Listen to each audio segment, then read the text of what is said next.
নমস্কার নমস্কার, কি ব্যাপার? আসুন আসুন মহেশ বাবু। নমস্কার নমস্কার।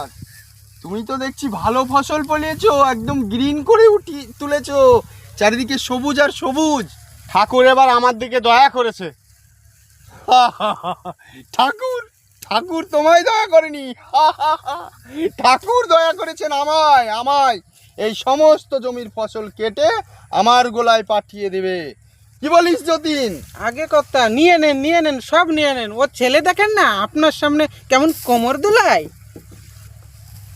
এই বাঁধা জমিতে আমি 3 মাস হাড় ভাঙা খাটুনির পরে আমি ফসল ফলিয়েছি, আর 3 মাস টাইম দিন মহেশ বাবু।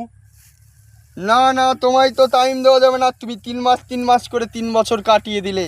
তুমি আমার আসলও দিলে না, সুদও দিলে না। তো এই সমস্ত জমি এই হিসাব মতো আমার। কি বলি?